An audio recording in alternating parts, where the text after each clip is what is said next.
Good afternoon. Welcome to the R.U.A.C.H show. R.U.A.C.H is a Hebrew word meaning wind or spirit or breath of God. And we use the word to the acronym for religious understanding and community harmony. And once a month we gather with leaders of the faith community here in Lynn and surrounding communities to take a look at issues of the day, take a look at issues in our lives from a faith-based perspective. Again, my name is Father Brian Flynn, the pastor of the Lynn Catholic Collaborative of St. Mary's and Sacred Heart here in Lynn. And along with me today is... Hi, I'm Rabbi Margie Klein-Ronkin, and I work with the Essex County Community Organization based here in Lynn. And also, I'm the rabbi of Congregation R.U.A.C.H Shalom. So today we have chosen as a topic one that we find appropriate in our lives, not only this time of year, but perhaps throughout our lives, and that's the busyness that we face in our lives. We thought of, how does that busyness envelop our lives?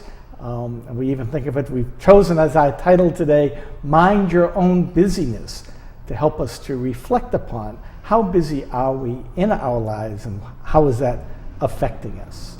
So for us in the Catholic tradition and the Christian tradition, we know that we are almost entering that season of Christmas, and we know what that means in our lives for so many people with Christmas shopping and planning and preparing to be with family and friends, and how much time that can take up in our lives. And we just, from those of us in the Christian faith, I think part of what we're called to do is to remember to slow down this time of year, to mind that busyness, and to try to remember what the season is all about.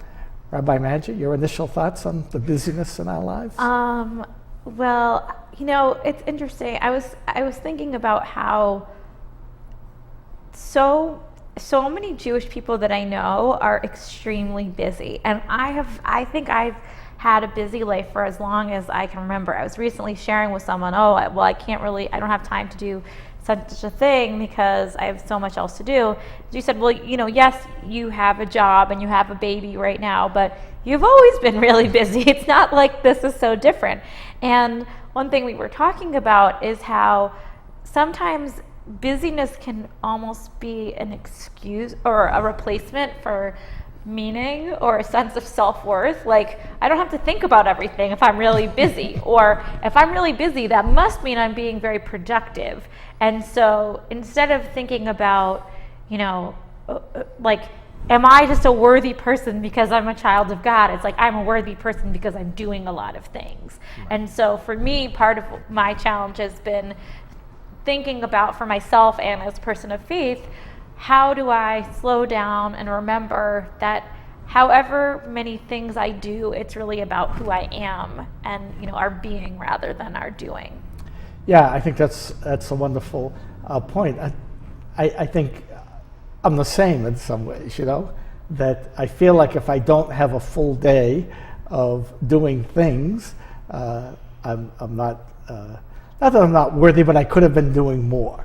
Instead of remembering the idea that not being busy or having non-busy moments in our days, in our lives, is really a good thing, especially if this almost sounds contradictory, but if we put that lack of busyness to good use, to not become lazy perhaps with those free moments, but to take that time to grow in our relationship with God, or even grow in relationship with other people. We were talking to our youngsters, preparing them for First Reconciliation the other day, speaking about keeping holy the Sabbath that Sunday, and telling them that doesn't just mean lounging around all day. It means spending that time with the family, playing games or talking to each other about the week. Again, so it's not just empty time in their lives, but it's using that time more for constructive purposes instead of just doing things and doing tasks.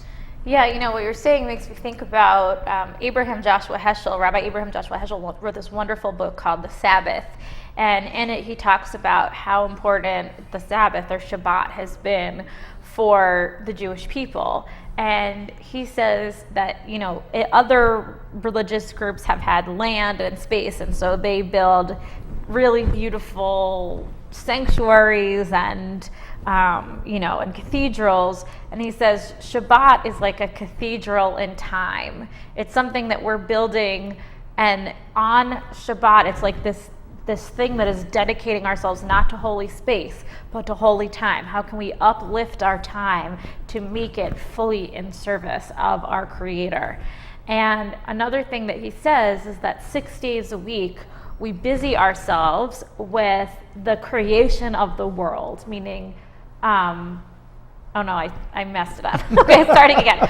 6 days a week, we busy ourselves with the world of creation, meaning the world of creation, meaning just everything that already exists and moving things around and trying to change things. And then on the seventh day, on Shabbat, we shift to the creation of the world, meaning we go from the world of creation to the creation of the world. We stop thinking about doing everything and we shift to, wow, let's take a breath, echoing what God did at the end of God's creation of the world, and just appreciating all the things that we've done during the week. And whereas during the week we're called to improve upon the world as it is, on Shabbat we're supposed to just take a day and say everything is perfect, as if everything is perfect. Of course there are things we want to be better, but can we just take one day to just appreciate how things are?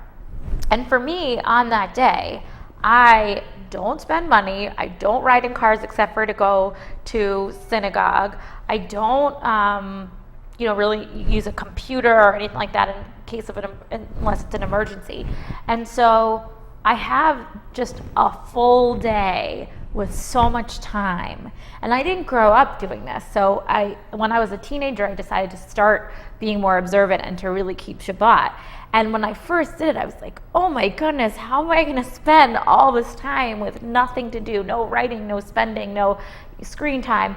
But now I just love that spaciousness, because it is through that spaciousness that I make time for going for a walk, or for prayer, or for eating really good food slowly, or for spending time with my family and my community. And those things, so often, they're the most important things in my life, but I don't make time for them because work, which is also very important to me, but it just can take over. And then and so I feel so grateful to have been commanded to have this time in my life where I can just sort of eliminate busyness and be really present. Yeah, I think it's interesting because, when we're opening, we're talking about how that busyness seems to give us worth, and we think we can only, in some ways, only be happy if we're busy. But what it seems you're saying, and I agree, but it's when we take that time for us, for the Christian faith, on that Sunday, to kind of not be busy, we can really find great joy in that and great peace and discover things, like you say, just taking that walk or eating that food slowly. I mean, just how much joy and peace and pleasure that can bring to our lives, as opposed to the idea of, well, I'm only good if I'm busy. I think people have forgotten what a day of rest can really do for them, even if they don't use it in the spiritual, just that idea of not being wrapped up in your work and all that the world is telling us we should be wrapped up in.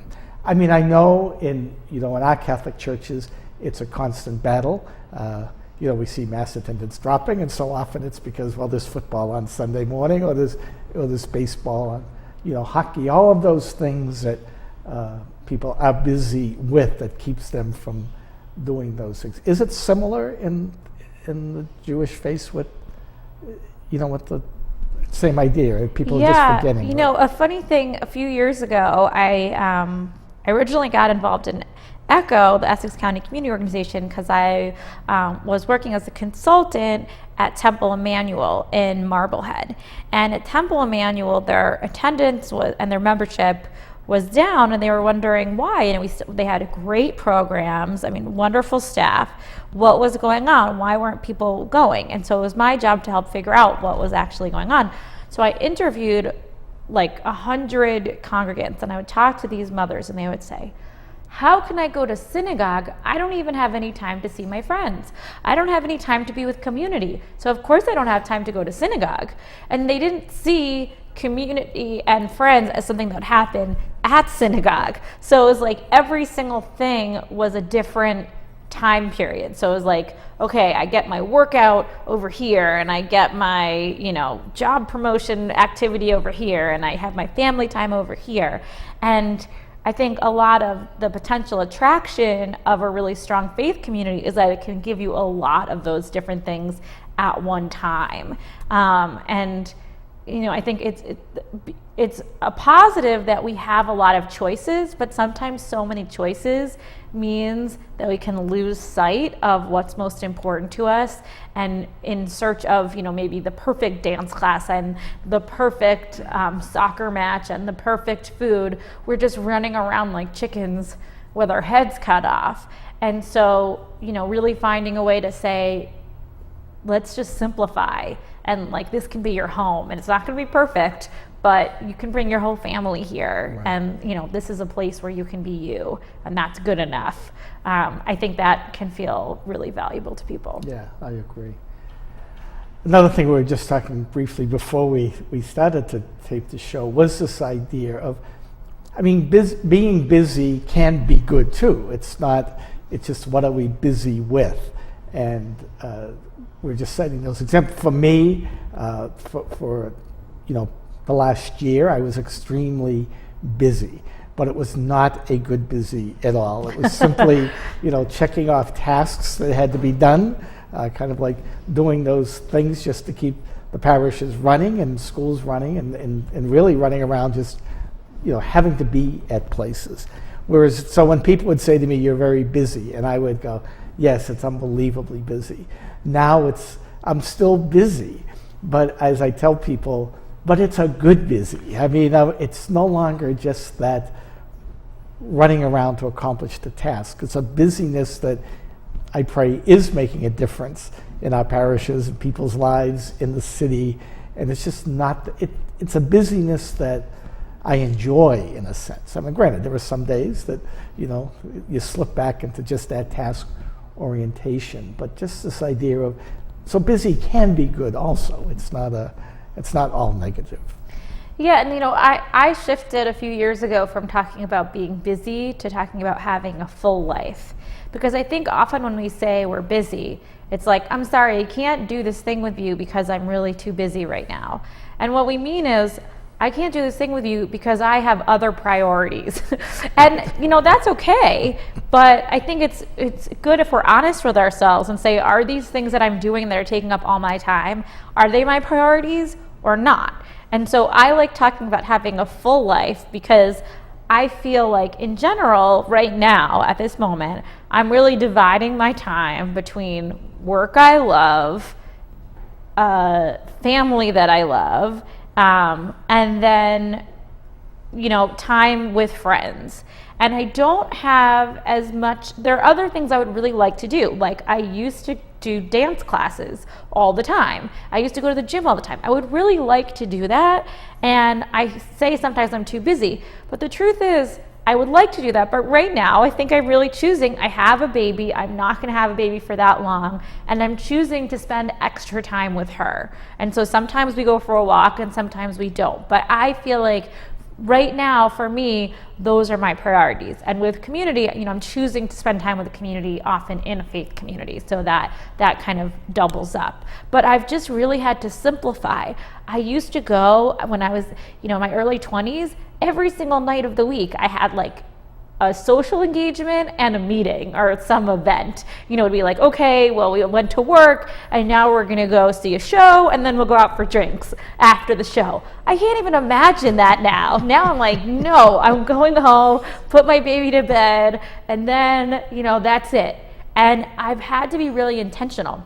One thing that actually helped me is I had someone say, make a wheel of like different things in your life, like work and family and friends and self-care and faith, and then just rate it on a scale of 1 to 10. and then you could see which things you're doing well at and which things you didn't feel like you were doing so well at, and then you could improve upon them. And for me, when I started doing it, it was like all of my time was on work, and I'm a person that can let work get away with me.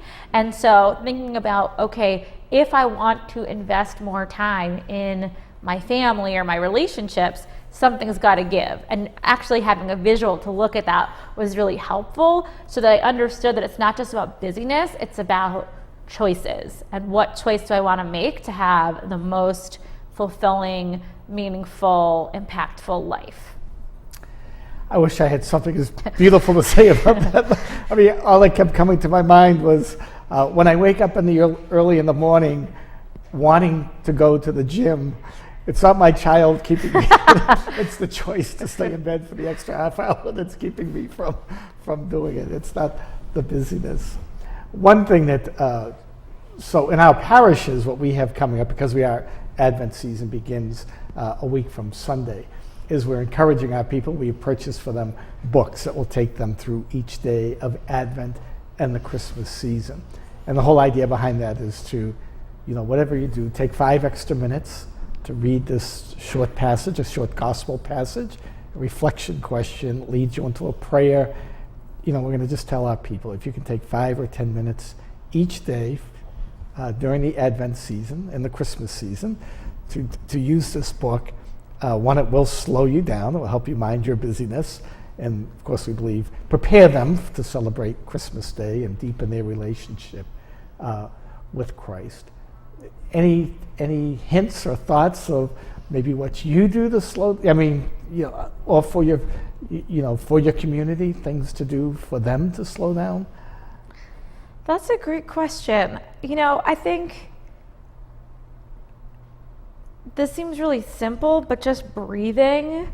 I saw recently that there are apps like on your iPhone that tell you to breathe, which I thought was funny. But I think that, just taking some time to take a deep breath and slow down is, even if it's like literally like 10 seconds, is actually really helpful.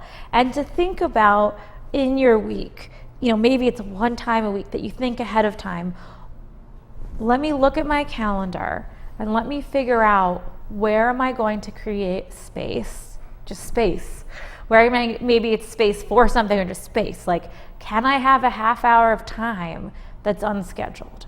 Or can I make sure that I have time with my family? Can I make sure I have some time to pray? And I honestly recommend that you put that on your calendar, because you know what? Somebody else wants to put something on your calendar too. So someone said this thing to me that if I'm saying no to you, it's because I'm saying yes to me. Right. And that I needed to have a way of saying yes to me that's on my calendar, that's a commitment that I have to myself, in order for it to carry anything like the same weight of, a boss saying, well, you're supposed to do such and such. I need to be able to say, well, on my calendar, I'm busy. I can't do it, but busy in a good way, that I need to create this spaciousness, as if it were as important as a work meeting or a doctor's appointment. That's interesting, because I've known of some priests who, block out certain times of their day that they're doing their prayer, or they're, enriching their spiritual life. And I've heard priests say, no, I can't do it then, that's when I pray, And it used to be my reaction to that was, oh, well, you just have to pray some other time, because this is the meeting time, or this is the... Right. But they're really non-negotiables in their calendars. And I've come to learn that's a good thing, because if you don't make it a non-negotiable, it will go away very quickly. Because when you allow somebody else to fill that space for you once, you're going to allow them to do it 2, 3, and eventually you lose that sacred space. And it's interesting in terms of, we're talking about prayer, I think is for a lot of people that kind of thing. But different people have different things that nourish them or that allow them to slow down. And, I just want to encourage our viewers to figure out, what is it for you that allows you to ground yourself and to be most fully alive? And who was it that said the thing that what God wants is a human being fully alive? It was a saint. It was a Catholic saint. I'll remember in a minute. But anyway, so point is, I had a professor in college. We had these things called master's teas in college where the head of the different residences would invite some person to come and speak. So we had a series where we had professors that people really loved come and talk about their lives. And so this one professor, she said, I don't know what it is for you, but whatever, you need to write down, what are the 3 things that you cannot live without? Not necessarily the things that make your life good, but the things that if you don't have those things, you're not okay, and you need to make sure you have them. Then she said for her, it was like something that was completely unrelated to me. It was like, she was like, I need to have at least 100 really good books around me all the time, and I need to eat like excellent gourmet food and some other thing. And it was all things I was like, well, I could take it or leave it, that's nice. But for me, I said I need sleep, exercise, and friends or community. Like because the times in my life when I have really not gotten enough sleep, I'm just kind of a basket case. Or the times in my life when I've really gotten absolutely no exercise, like I just don't feel good. And same thing with friends. And so it's like I have to make sure that I don't let those things go, which I often do when I get too busy. I just stop sleeping as much. And I don't know what it is for anyone else that's watching, but I think it's worth it to think about busyness, as I see it, is almost like weeds that are like overgrowing your lawn they just grow really fast if you don't manage them. And so it's like, what are the things that you're going to put in place that you know you're going to protect, so that then if something starts creeping up, you can kind of beat it back. So that's a good point. So the first thing to settle, if you can find some time out of your busyness, the first thing to do would be to sit down, you're right, and think about those things, to prioritize those things. I don't know if it's the saint you were thinking of, but Christ himself says, I have come to give you life that you may have it abundantly too. And that's you're right, living that, I think the word you used, and in that busyness was that fulfillment, that enriching, and that's what we're called to find. So I think you're right. Again, for our viewers, I think one of the best things they can do is find that time. In this busyness, you're right, so much of it is just prioritizing. What really is important to me? What will give me life, fulfill my life? And what is it that's keeping me from engaging in those things that will fulfill me? Yeah, absolutely. I also think it's interesting to think about how other people factor into that, because I feel like there's some people that I know that when I spend time with them, it's just my life gets really busy because either because they take up a lot of time or because they're choosing to spend their time in that way. And then I have one friend, my friend Rihanna, who actually does a lot of things, but I find that when I spend time with her, I slow down. And so it's helpful to me to think about who are those people in my life that exert a positive influence on me in terms of calming down. And I also want to say that, I did this, at one point I was giving a high holiday sermon about happiness, and I was trying to figure out what makes people happy.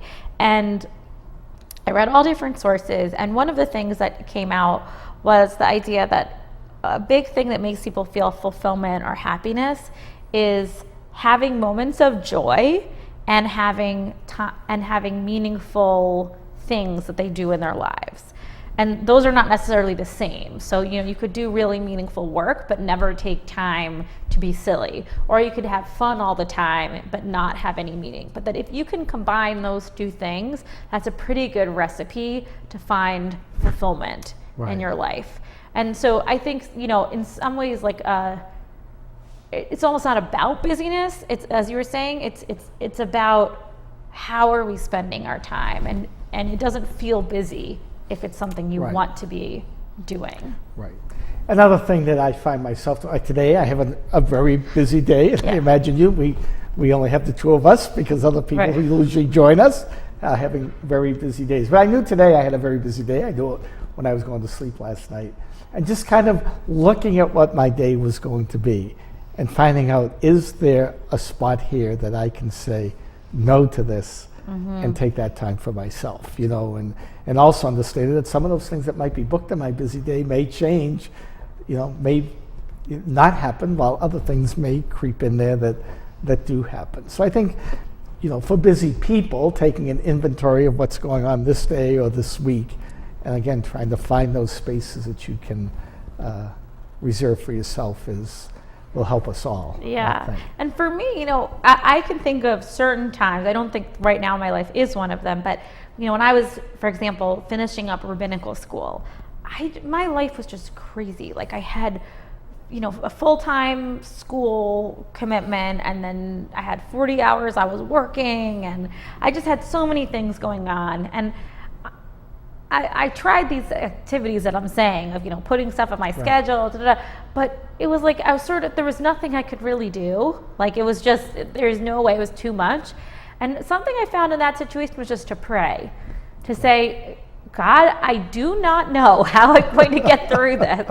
And I just ask for your help. I ask for your help to be present in each moment and not just be kind of buffeted from one thing to another. And I have to say that whatever got me through that, you know, it wasn't just that I was organized. It felt like I was being carried through. And I do think that sometimes when we feel like it's out of our control, that's a great time to pray or meditate or say, you know, I don't have all the answers, but, you know, I give it up to God or to the universe to allow me to get through.